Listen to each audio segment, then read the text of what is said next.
Tawag sa pagsamba mula sa awit 1-2 at 10.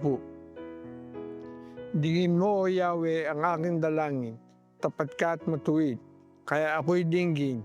Ito, iyong lingkod, huwag mo nang subukin, batid mo ang lahat, kami ay salarin. Ikaw ang aking Diyos, ako ay turuan ng aking masunod ang iyong kalooban. Ang Espiritu mo'y maging aking nalaw sa aking paglakad sa ligtas na daan. Tayo po ay manalangin. Maraming salamat po, Ama, sa gabing ito na muli kami nagkakaipon-ipon upang pagbulay-bulayan ang iyong mga salita. Nawa ay maraming makasama sa online service na ito na nasa kani-kaniyang tahanan. Maraming salamat po sa patnubay sa bawat isa na sumusubaybay po sa midweek service. Ang mga kalusugan ng bawat isa at kaligtasan sa mga karamdaman. Patnubayan niyo po ang lahat ng naririto. Bigyan niyo po sila ng kalakasan ng loob at sana'y maisapamuhay namin ang mga araling aming maririnig sa pamamagitan ng Pastor Telma. Maraming salamat po, Panginoon, sa lahat ng bagay na biyaya namin. Sa makapangyarihang pangalan ni Jesus. Amen.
Magandang gabi po sa inyo lahat.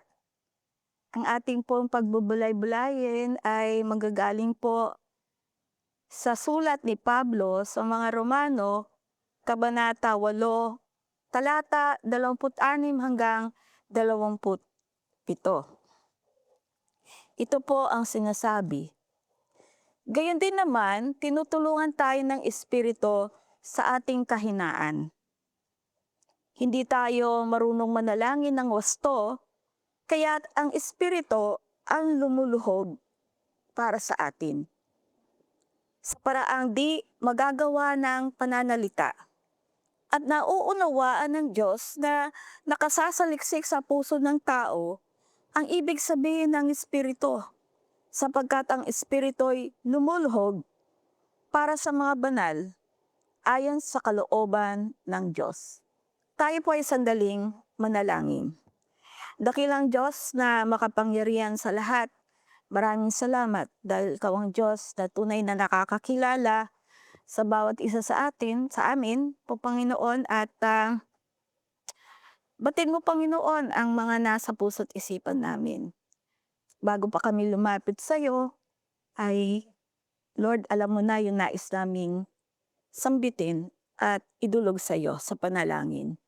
Salamat po o Diyos at samahan mo po kami sa aming patuloy na pag-aaral ng iyong salita, maging biyaya na aming panghahawakan, siya rin po naming ipapamahagi sa aming mga nakakasalamuha, maging gabay sa bawat isa. Ito po ang aming dalangin sa matamis sa pangalan ni Jesus. Amen. Muli ay magandang gabi po sa inyong lahat. Continuing with our series on prayer, our sermon for tonight is entitled Praying in the Spirit. Kapag ang ating kahinaan ay nag-iiwan sa atin na walang masabi, ang banal na Espiritu ang lumalapit sa atin, namamagitan para sa atin at tinutulungan tayo ayon sa kaloob ng Diyos.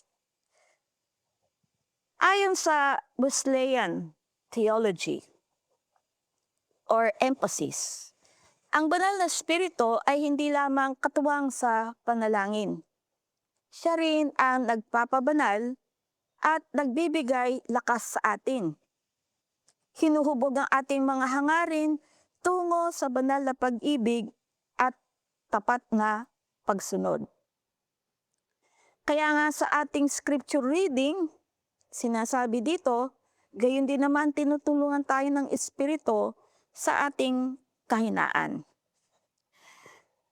Kapag mahirap manalangin, may mga panahon na talagang natural lang na ang panalangin ay nasabi na simple lang, normal lang nating nasasabi ang pasasalamat, tuloy-tuloy ang mga salita, malinaw, at ano ang masasabi natin sa Diyos ay talagang tuwiran nating nasasabi. Pero may mga panahon din na sobrang hirap manalangin.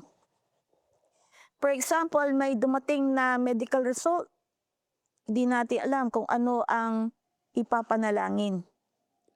O may mga nasirang relasyon, magulo ang ating mga isip. Minsan, may mga pintuang nagsasara, pagkatapos ng mga buwan na punong-puno tayo ng pag-asa. Minsan pagod na pagod tayo. Minsan naman may nagdadalamhati, minsan may mga nalilito, o minsan naman ang iba ay nahihiya. Kaya tayo ay nauupo para manalangin, pero minsan ang mamutawi lang sa ating mga bibig ay pawang mga katahimikan lamang. Isang hikbi o kaya luha. Di natin malaman kung ano ang ating ipinapanalangin. Mga mananampalataya sa mga ganitong pagkakataon, iniisip nila, failure ba ako sa prayer? Bakit hindi ko masabi ang nais kong sabihin? May mga iniisip tayo na minsan ang mga matured na Christians, alam na alam nila anong sasabihin. minsan isipin natin siguro kanilang mga pananampalataya ay masigit pa kaysa sa ating mga pananampalataya dahil ang kanilang mga panalangin ay talagang malinaw, mas mahaba, at mas may kumpiyansa sila sa panalangin.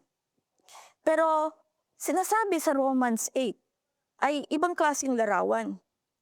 Hindi sinasabi dito ni Pablo na kung ikaw ay tunay na spiritually faithful, ay hindi ka mag-struggle sa prayer mo, no?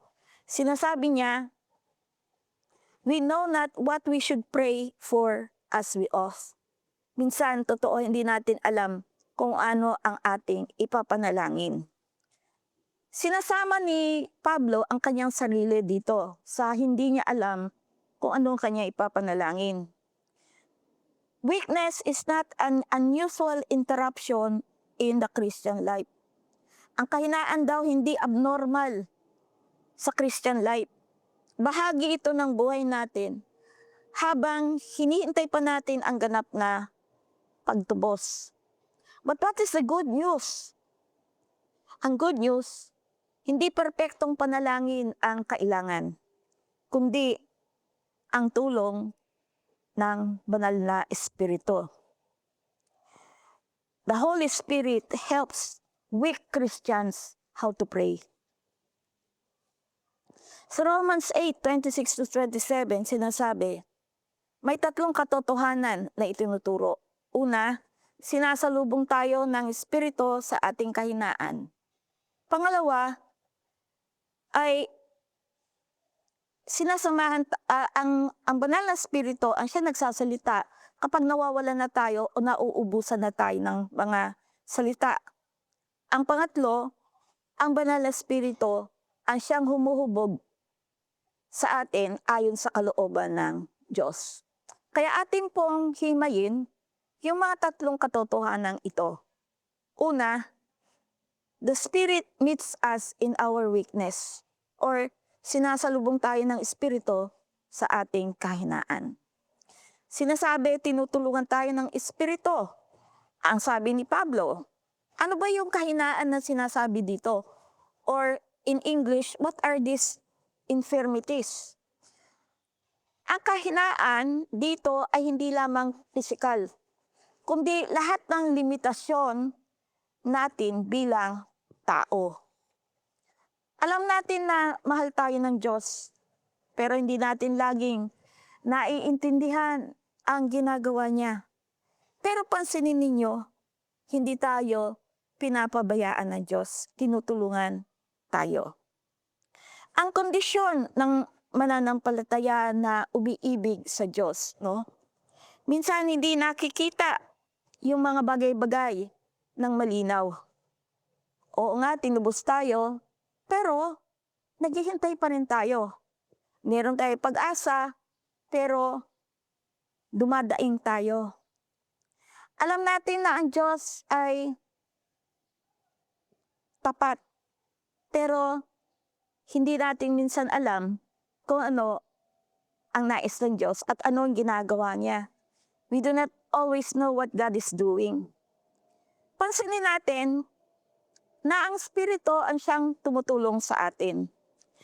Ang imahe nito mula dito sa sinasabing tinutulungan tayo ng Diyos, no? Hindi yung isa na nakatayo lamang sa distansya o sa malayo at nagsasabi, isinisigaw sa atin ang kanyang mga instructions, kundi ito is isang imahe ng isang humahawak sa atin, taking hold of us, taking hold of our burden. Yan ang larawan ng Espiritu. Na He comes alongside with us, sinasamahan tayo at tinutulungan tayo na buhatin ang mga bigat na meron tayong pinapasan. Ibig sabihin nito, minsan na kahinaan natin hindi sinasabi na inaabandona na tayo ng Diyos. Maaring ito ay mismong lugar na kung saan makikita natin yung totoong sustaining presence of God sa mga pagkakataon na tayo ay may mga kabigatan. Diyan natin mararanasan ang tunay na presensya ng Diyos. Minsan, ang ating mga pagtugon sa mga kahinaing ito, no? May mga maling response tayo. Tinatago natin ang kahinaan o kaya sumusuko tayo. At other times na pinapayagan natin na ang mga kahinaan ang siyang bubuo sa atin at iniisip natin na walang magbabago. Pero ang sinasabi ng mabuting balita, ang ating mga kahinaan kung ating dinudulog sa Panginoon at tayo ay talagang magtitiwala sa Kanya, doon makikita ang tunay na tulong na ipinagkakalob sa atin ng Banal na Espiritu. Sa Wesleyan tradition, tinatawag ito na prevenient grace o biyayang nauuna sa atin. Bago pa tayo manalangin, kumikilos na ang Diyos, kaya kahit ang paglapit natin sa Diyos, tulong pa rin niya. Hindi tayo nag-uumpisang manalangin na nag-iisa. Dahil alam natin, yung pag-asa na meron tayo sa Banal na Espiritu, sinasamahan tayo sa panalangin. Nariyan na, kasama na natin ang Espiritu sa ating panalangin. Siya nagpupukaw sa ating mga kagustuhan o yung ating mga minimiti, kung ano yung ating ipapanalangin, at tinutulungan tayo kung paano tumugon sa Diyos. What is our response to God? Maaring ngayon, ang inyong kahinaan ay meron kayong takot, meron kayong pagdadalamhati, meron kayong mga pagsubok o temptation, disappointment, pagod, uncertainty. Huwag nating hintayin na tayo ay maging malakas para tayo ay manalangin. Dapat tayong lumapit sa Kanya kung anong nating nararamdaman, kung ano ang ating sitwasyon. Hindi naman nais ng Espiritu, hindi niya requirement sa atin na lagpasan muna natin. Mapagtagumpayan muna natin ang ating kahinaan bago tayo lumapit sa Kanya. The Spirit meets us in the middle, no? The Spirit meets you within sa kahinaan natin. This also changes how we treat others. Sabi, kung ano ang ating pagtrato sa iba, kung ang Banal na Espiritu ay sobra ang katsagaan sa ating kahinaan, ang iglesia ganun din dapat, no? Maging isang lugar na kung saan ang mga mananampalataya ay talagang masasabi na honest. Walang itinatago, walang pagbabalat kayo. Hindi natin kailangan na sabihin sa mga nagdadalamhati na hindi ka dapat magdalamhati. We can be transparent to each other. We should crib with them. We do not need to cover fame with religious slogans. Huwag nating pagtakpan yung mga nararamdaman na sakit sa pamamagitan ng rejoice in the Lord always. Kung yun na nga, nandun na nga yung pagdadalamhati.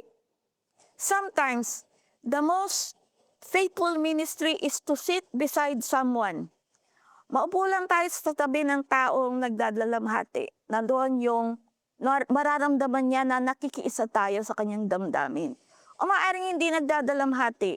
Nakikita lang natin nakaupo sa iglesia na may pinagdadaanan. All we need to do is just sit down and hug that person. Let him feel that we are beside them. Ganon din po ang nais na iparating sa atin ng Banal na Espiritu. Nandyan lang siya sa ating tabi. He knows what we are going through. Alam niya yung nararamdaman natin. Kaya nga, ang simpleng prayer na Holy Spirit, help us. Yun lang eh. Banal na Espiritu, tulungan mo ako. Dahil alam mo kung anong pinagdadaanan ko. When weakness comes, begin with honest surrender rather than yung mga mabulaklak na mga salita. Simple lang na mga salita. Pwede mong sabihin, Ama, napapagod ako. Ama, natatakot ako. O kaya, O Diyos, hindi ko naiintindihan. Holy Spirit, help me pray. Yung mga ganitong mga simpleng mga salita, no? Hindi yan mga ebidensya ng yung pananampalataya. Hindi yan kakulangan ng pananampalataya. These are acts of faith. Gawain pa rin yan ng isang mananampalataya, ng tunay na pananampalataya, dahil tayo ay lumalapit sa Diyos, ano man yung ating nararamdaman. Pangalawang punto o katotohanan, the Spirit speaks when words fail. Kapag nauubusan na tayo ng salita sa ating mga panalangin, ang banal na Espiritu ang siyang nananalangin para sa atin. Our problem is that not always that we do not want to pray. Minsan, no, hindi ibig sabihin ayaw nating manalangin. Yun lang nga, minsan, hindi natin alam kung paano manalangin.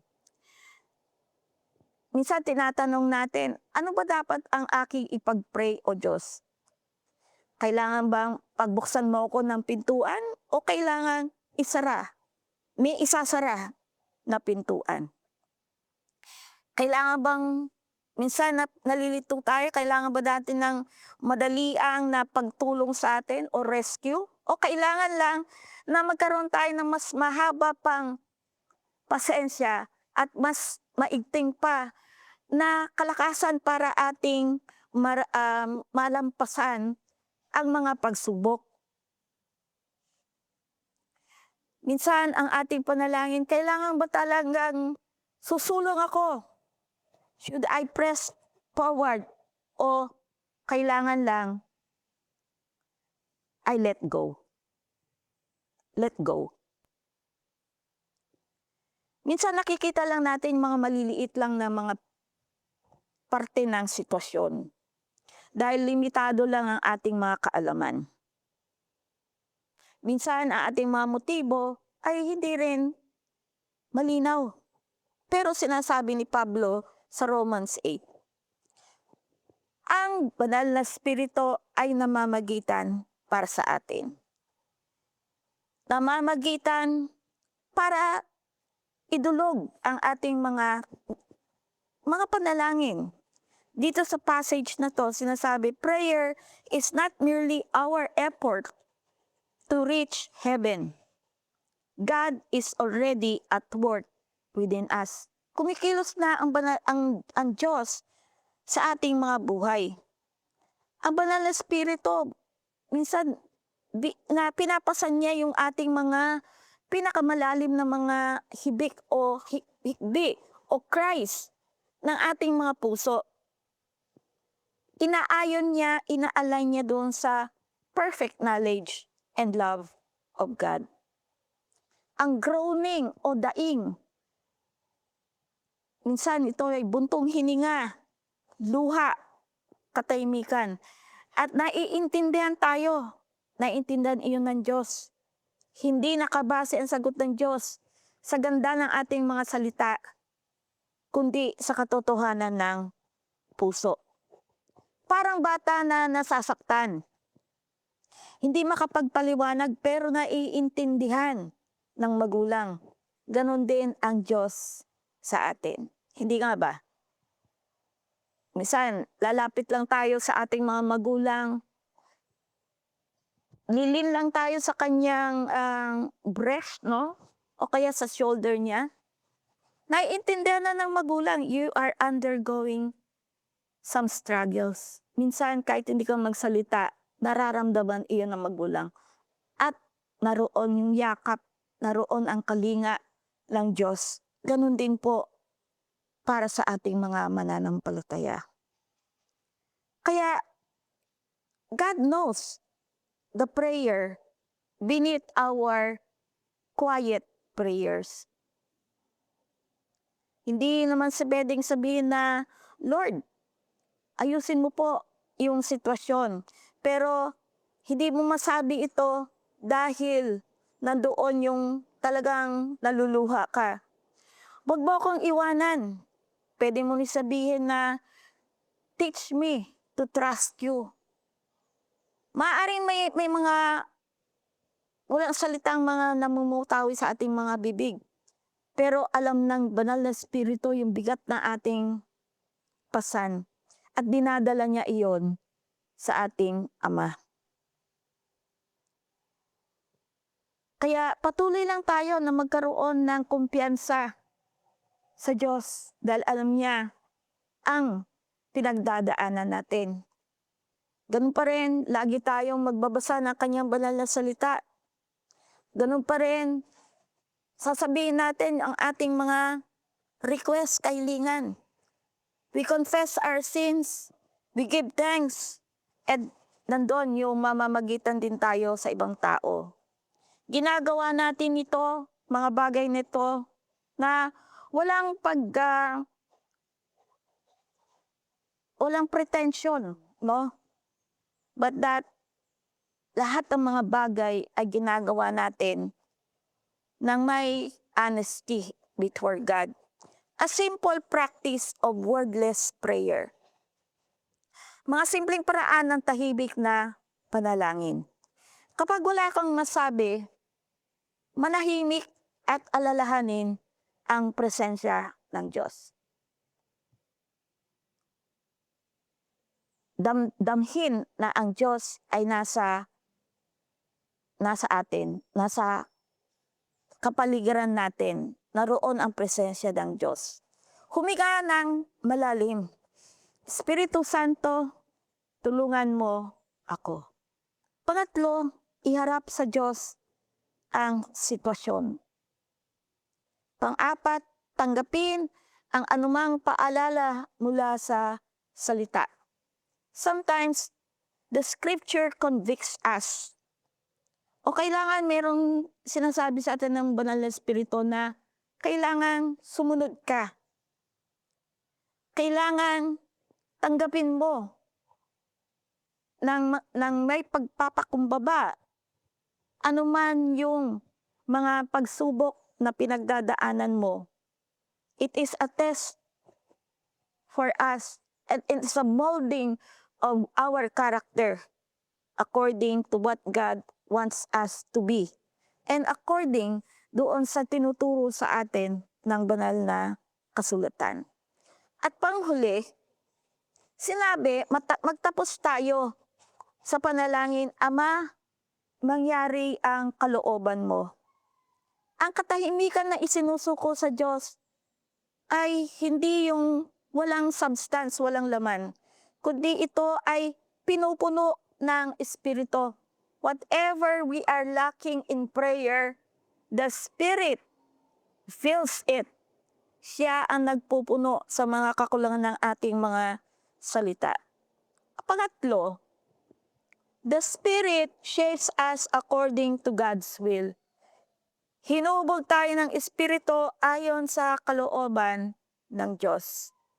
Hindi lang ipinapayag ng Espiritu ang gusto natin, kundi binabago niya ang gusto natin. Sometimes what we want is not what God wants for us.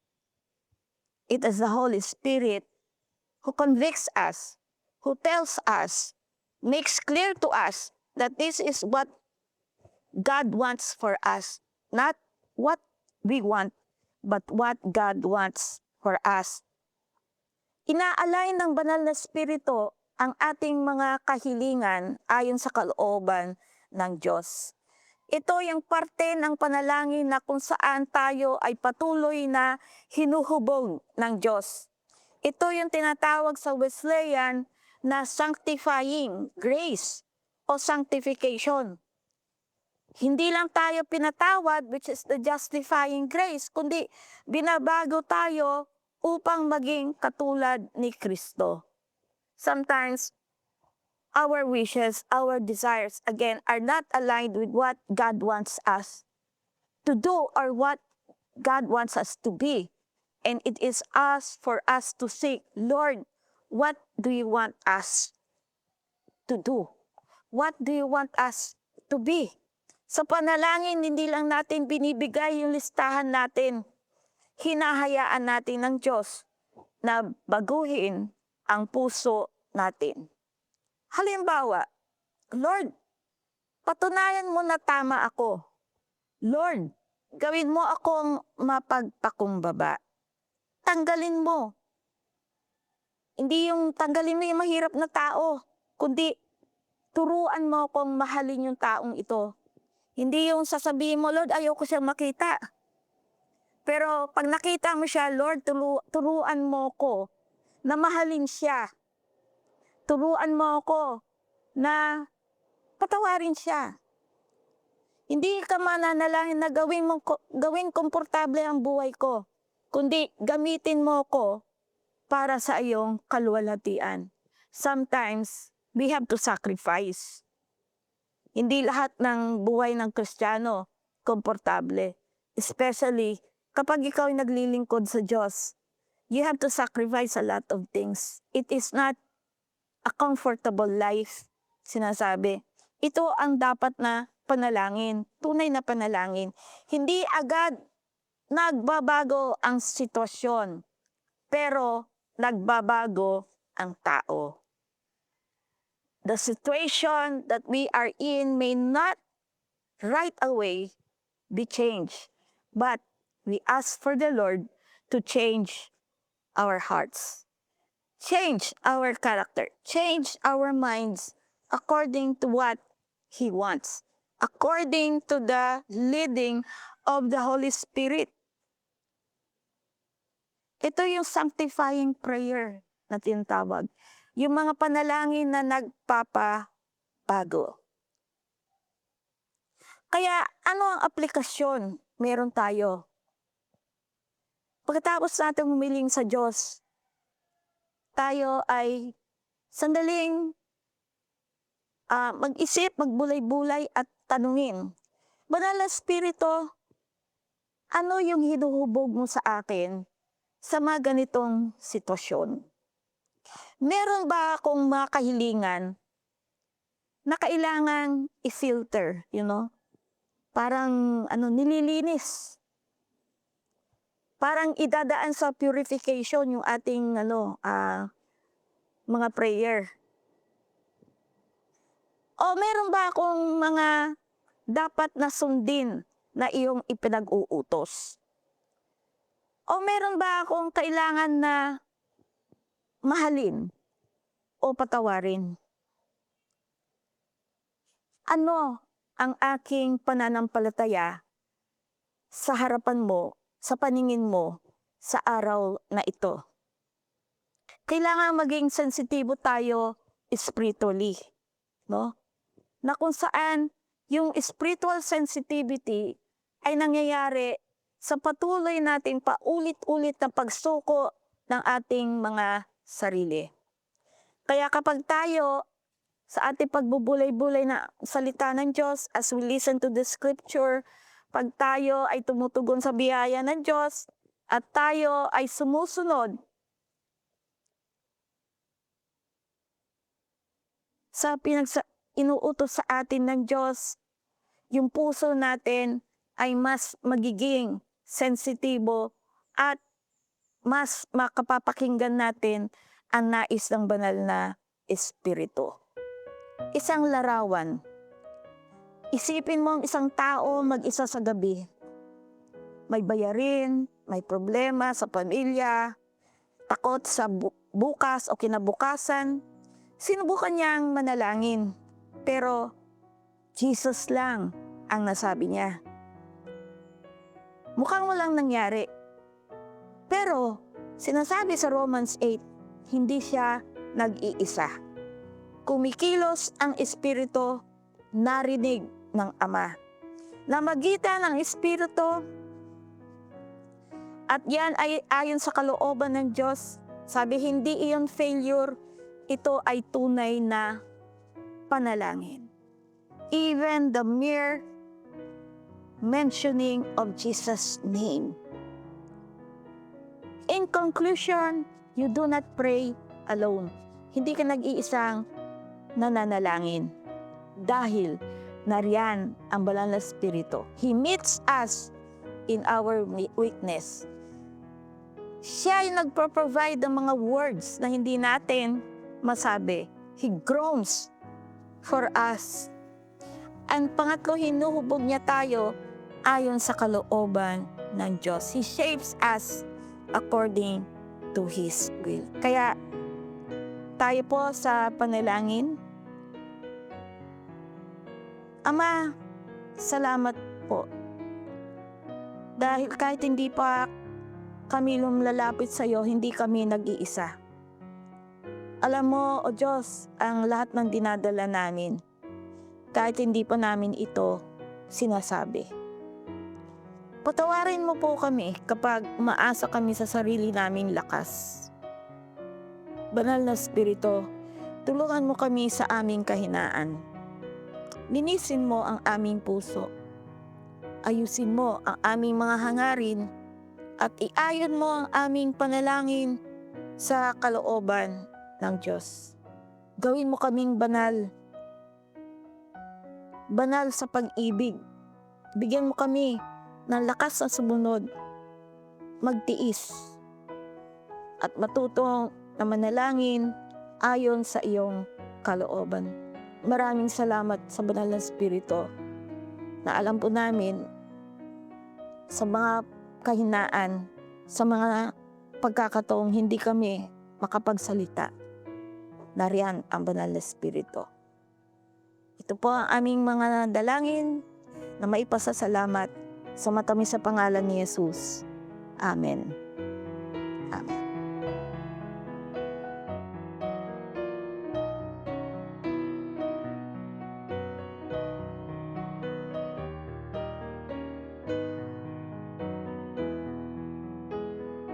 Tayo po ay dumulog sa Diyos sa ating mga panalangin. Maraming salamat po, O Diyos, sa pagkakataong ito na muli kami ay makakalapit sa iyong trono. Salamat kay Jesucristo na siya ang aming naging katuwiran. Dahil kung hindi po kami nakipag-isa kay Jesucristo, kami ay masasabing naroon pa rin yung karumihan. Naroon pa rin yung mga kasalanan na hindi kalugod-lugod sa iyo. You are a holy God and you hate sin. Salamat po, O Diyos, sa kapatawaran na meron kami kay Jesucristo. Salamat, O Diyos, dahil you have redeemed us and you have even, Lord, adopted us. Ginawa mo kami, O Diyos, inaring ganap na tinuring ng mga anak mo, O Diyos. At daroon, Panginoon, yung kapatawaran ng aming mga kasalanan. At narito ngayon, O Diyos, ang aming pribilehiyo na makalapit sa iyo. Again, Lord, katulad ng aming napag-aralan, salamat, O Diyos, sa banal na Espiritu na siyang tumutulong sa amin kung paano po kami manalangin. Sa kabila po ng minsan nakukulangan kami ng mga salita, but the Holy Spirit fills the gap, especially, O Lord, sa mga times na hindi namin masabi kung ano ang tunay na nararamdaman namin. Because you see us through and through. Kitang-kita mo, O Diyos, damang-dama mo kung ano po yung aming pinagdadaanan. Thank you for the Holy Spirit who speaks for us, who prays for us. Salamat dahil sa tuwing kami ay dumudulog sa iyo, O Diyos, naroon din po ang paghuhubog mo sa amin, sa aming pananampalataya. That we pray not according to our will, not according to what we want, but according to your will. Kung ano po yung nais mo, O Diyos, sa aming mga panalangin. Kung ano yung tunay na nais mo na aming matanggap, hindi yung nais po naming matanggap.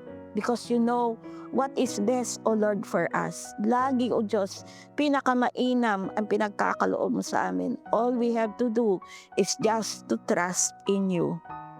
Ano man yung aming kabigatan po, Panginoon, pagaanin mo po, O Diyos, salamat. Kasi naroon po yung kapakingahan na meron kami sa iyo. Sa aming pagdulog sa iyo, nandun, O Diyos, ang aming pag-asa na malalampasan po namin ang anumang mga kabigatang ito dahil alam po namin, O Diyos, na lagi ka naming kasama.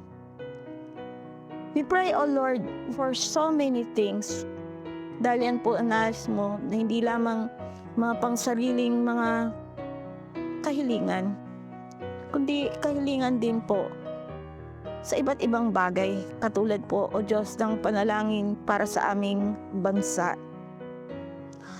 O Diyos na makapangyarihan, inilalapit namin sa iyo ang aming bansa sa gitna ng kaguluhan, kahirapan, pagkahati-hati, ikaw ang aming pag-asa.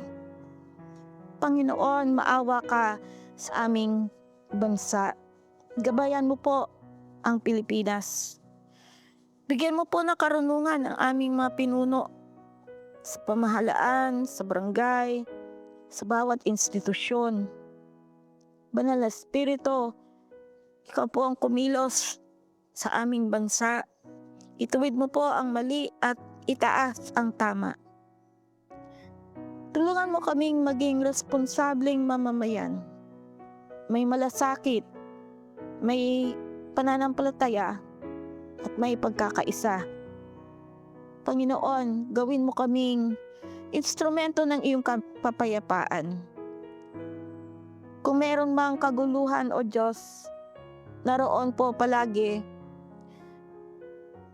ang panalangin. Nawa, O Diyos, ay madama namin ang kapayapaan. When it comes to injustice, Father, we pray, kami po ay magiging katuwang, katulong, nagmamalasakit sa mga taong na naaabuso, naaapi, hindi nakakadama ng hustisya, O Panginoon. We know, O Lord, that nothing is hidden from you. Salamat po, O Diyos, dahil lagi kang nasa panig ng hustisya. Kaya po, Panginoon, we pray that in your own time, po Panginoon, ay tunay na madama, O Diyos, ang katarungan sa aming lipunan. Ang tunay na pagmamalasakit, ang tunay na pagtulong sa mga nasa laylayan ng lipunan po, Panginoon. Patuloy rin po kami na nananalangin para sa aming minamahal na iglesia, the United Methodist Church. Sa gitna ng mga pagsubok at pagbabago, patatagan mo kami, O Diyos. Panatilihin mo kami tapat sa iyong salita. We pray, O Father, na bigyan mo kami ng karunungan, lalo-lalo na ang mga pastor, ang mga leader, ang mga district superintendents, ang mga bishops, at lalo-lalo na ang buong kongregasyon, ang mga laiko. Pangunahan mo kami, O Diyos, sa tamang direksyon, sa mga programa na nilalatag, ibinababa mula po sa aming konferensya, tungo po sa mga district conferences, pababa po sa mga lokal na mga churches at mga misyon. I pray, O Father, na hindi lamang ito programa na sinusunod, kundi programa, O Diyos, na ang layunin, ang objective talaga, O Diyos, ay makilala ka, mas lalong, Lord, na magkaroon ng tunay na ugnayan sa iyo sa pamamagitan ni Jesucristo, to make known Jesus Christ and maging kasangkapan kami for the transformation of the world. Nawa o Diyos, ganun po ang tunay na mga layunin naming mga mananampalataya mo sa United Methodist Church, na maging ilaw po, Panginoon, sa lipunang ito, na maging asin sa lipunang ito, na tunay na nagbibigay ng direksyon, nagbibigay ng pag-asa. Tangan-tangan po namin yung pag-asang iyan. Tangan-tangan po namin ang liwanag na yan, dahil ang liwanag na yan nagagaling sa aming pakikipag-isa kay Jesucristo. Ang tanging pag-asa namin na si Jesucristo. We are the bearers of hope. We are the bearers of light. Kaya, O Diyos, pangunahan mo kami. Banal na Espiritu, turuan mo kami na magmahal, maglingkod at magkaisa bilang isang katawan ni Jesucristo. Gamitin mo kami, O Diyos, para sa iyong kalwalhatian. That we are not living for ourselves, but our lives already belongs to you. That we should live for Christ.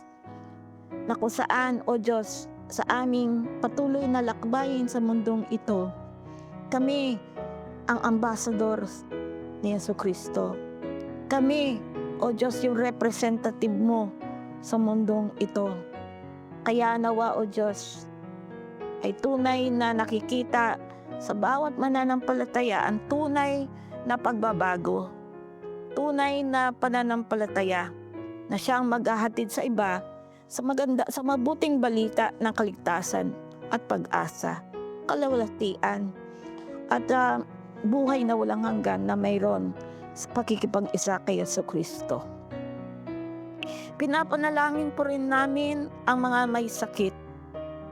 Nilalapit namin sa iyo ang mga may sakit, physical man, emosyonal o espiritual. Ikaw ang aming dakilang manggagamot. Hipuin mo po sila, O Diyos, sa mga parte ng kanilang mga katawan na nangangailangan ng kagalingan. Bigyan mo sila ng lakas at kapayapaan sa kanilang pinagdadaanan. Banal na Espiritu, aliwin mo sila sa kanilang mga kalagayan o pinagdadaanan sa ngayon at palakasin mo ang kanilang mga loob. Tulungan mo rin kami, O Diyos, na sila ay abutin at manalangin para sa kanila. Tulungan mo rin ang kanilang mga pamilya at yung mga nag-aalaga sa kanila. Nabigyan mo po ng katsagaan ng tunay na pagmamalasakit. O Diyos, napakahirap, Panginoon, ang mga laga din sa may sakit dahil it takes a lot of effort, time. Pero Panginoon, sa mga pagkakataong ito, bigyan niyo rin po ng kalakasan ang mga nangangalaga. Bigyan niyo po sila ng kanilang mga pangangailangan, ang mga may sakit, ang mga nangangalaga, ng mga pangangailangang finansyal para, O Diyos, ay mayroon po silang pagkukunan ng pambili ng gamot, pagpapacheck up sa hospital, at kung ano pa ang mga pamamaraan po, Panginoon, upang makamit yung tunay na kagalingan, yung total healing po, Panginoon.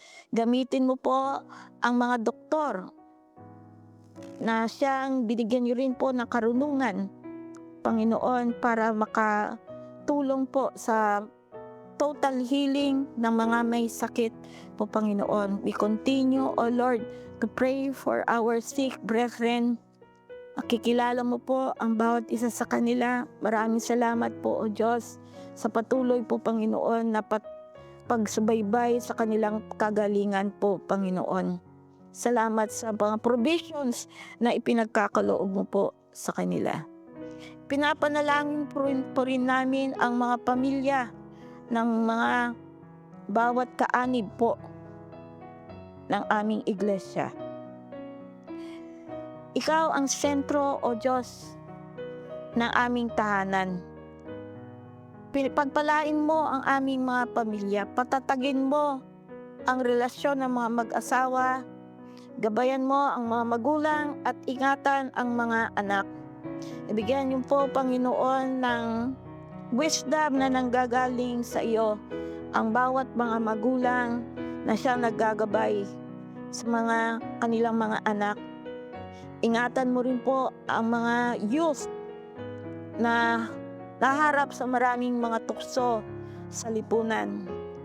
Hindi lang po yan, karamihan po ay nakakaranas din ng stress, struggles, lalo-lalo na, o Diyos, yung mga young professionals. I pray, Father, na bigyan niyo po sila ng kalakasan, ng kalusugan, o Panginoon, paggabay sa araw-araw na kanilang parito sa kanilang mga trabaho, ang mga magulang kasama na rin po. O Banal na Espiritu, manahan ka sa bawat tahanan. Sa gitna ng problema, kakulangan, at pagsubok, turuan mo kami, O Diyos, na magtiwala sa iyo.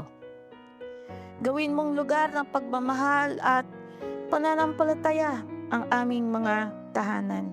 Salamat sa patuloy na ginagamit mo po ang tahanan ng ibang mga kaanib na bukas, O Diyos, na pinapagamit, O Diyos, ang kanilang mga tahanan para sa patuloy na pag-aaral ng iyong salita. Salamat po, Panginoon. We pray, O Lord, na sa bawat pamilya ay magkaroon ng daily devotion, magkaroon po ng family altar, magkaroon po ng common po, Panginoon, time for prayer, na sabay-sabay po na mananalangin. Nawa, O Diyos, yung panalangin ay siyang magbubuklod sa mga pamilya ng iyong mga mananampalataya. Dahil napakahalaga po ng sama-sama na panalangin na kung saan ikaw ang kinikilalang Diyos na patuloy na humuhubog, Panginoon, sa bawat pamilya. We pray, O Father, na sa gitna ng problema, kakulangan at pagsubok, turuan mo, Panginoon, ang bawat pamilya na magtiwala sa iyo. Gawin mo, O Diyos, na lugar ng pagmamahal at pananampalataya ang bawat mga tahanan. Sa aming pangwakas na panalangin, Panginoon, sa lahat ng aming mga idinulog sa iyo, umaasa kami, hindi sa aming sariling lakas, kundi sa tulong ng iyong Espiritu. Banal na Espiritu, tulungan mo kaming manalangin ayon sa kalooban mo, O Diyos. Kaya hindi namin alam minsan ang aming sasabihin. Banal na Espiritu, ikaw ang kumikilos sa aming mga puso. Salamat po, O Diyos. Alam po namin na marami pa kaming nais idulog sa iyo, pero nababatid mo po iyan. Sa mga nakikinig, sandali po tayong manahimik at sa ngayon po ay idulog niyo po ang inyong pong mga personal prayers, ang prayers sa inyong pamilya, mga special request.